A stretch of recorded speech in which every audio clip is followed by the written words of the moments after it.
ಬರ ಪರಿಹಾರಕ್ಕಾಗಿ ರಾಜ್ಯ ಸರ್ಕಾರ ಸುಪ್ರೀಂ ಕೋರ್ಟ್ಗೆ ಮೊರೆ ಹೋಗಿದ್ದು ಏಕೆ ಎನ್ನುವ ಬಗ್ಗೆ ಕಂಪ್ಲೀಟ್ ಮಾಹಿತಿಯನ್ನು ಈ ವಿಡಿಯೋದಲ್ಲಿ ನಿಮಗೆ ನಾವು ತಿಳಿಸಿಕೊಡುತ್ತೇವೆ.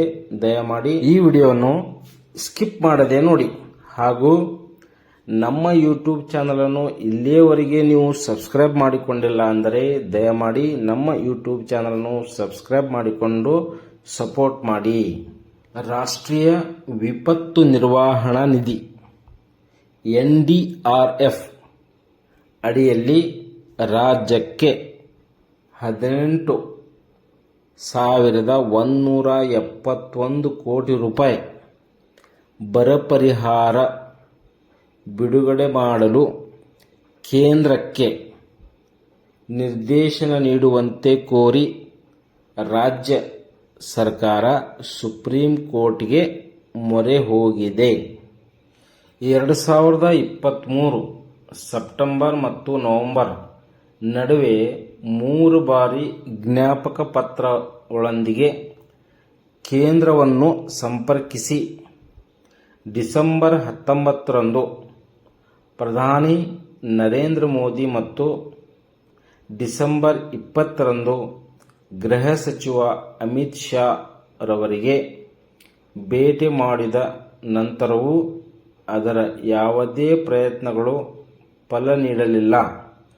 ಆ ಕಾರಣಕ್ಕೆ ಕರ್ನಾಟಕದ ಮುಖ್ಯಮಂತ್ರಿ ಸಿದ್ದರಾಮಯ್ಯನವರು ಕಾನೂನು ಮಾರ್ಗವನ್ನು ಆರಿಸಿಕೊಂಡು ರಾಜ್ಯಕ್ಕೆ 1 ಪೈಸೆ ಕೂಡ ಬಿಡುಗಡೆ ಮಾಡಿಲ್ಲ ಎಂದು ಆರೋಪಿಸಿ ಸುಪ್ರೀಂ ಕೋರ್ಟ್ಗೆ ಮೊರೆ ಹೋಗಿದ್ದಾರೆ. ಕೇಂದ್ರದಿಂದ ಹಣ ಬಂದಿಲ್ಲ ಅಂತ ಅಂದು ರಾಜ್ಯದ ಮುಖ್ಯಮಂತ್ರಿಯವರು ಸುಮ್ಮನಾಗದೆ 33,44,000 ರೈತರಿಗೆ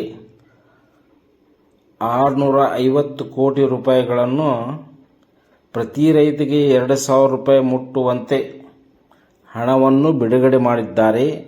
ಅಕೌಂಟಿಗೆ ಖಾತೆಗೆ ಜಮಾ ಮಾಡಿದ್ದಾರೆ. ಹಾಗೂ ಮೇವಿಗೆ 450 ಕೋಟಿ ರೂಪಾಯಿ ಹಾಗೂ ಕುಡಿಯೋ ನೀರಿಗೆ 870 ಕೋಟಿ ರೂಪಾಯಿ ಬಿಡುಗಡೆ ಮಾಡಿದ್ದು, ವಿಪತ್ತು ನಿರ್ವಹಣಾ ಕಾಯ್ದೆ 2005ರ ಅಡಿಯಲ್ಲಿ ರಾಜ್ಯಕ್ಕೆ ತನ್ನ ಬಾಧ್ಯತೆಯಾಗಿರುವ ಹಣಕಾಸಿನ ನೆರವು ನೀಡಲು ಕೇಂದ್ರವು ವಿಫಲವಾದ ಕಾರಣ ನಮ್ಮ ಎಲ್ಲ ಆಯ್ಕೆಗಳು ನಂತರ ನಾವು ರೇಟ್ ಅರ್ಜಿಯೊಂದಿಗೆ ಸಂವಿಧಾನದ 32ನೇ ವಿಧಿ ಅಡಿಯಲ್ಲಿ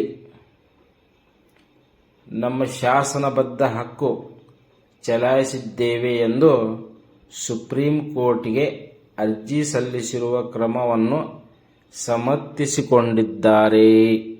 ನಾನು ತಿಳಿಸಿದಂಥ ಮಾಹಿತಿ ನಿಮಗೆ ಸರಿ ಅನಿಸಿದರೆ ಈ ವಿಡಿಯೋವನ್ನು ಲೈಕ್ ಮಾಡಿ ಮತ್ತು ಶೇರ್ ಮಾಡಿ.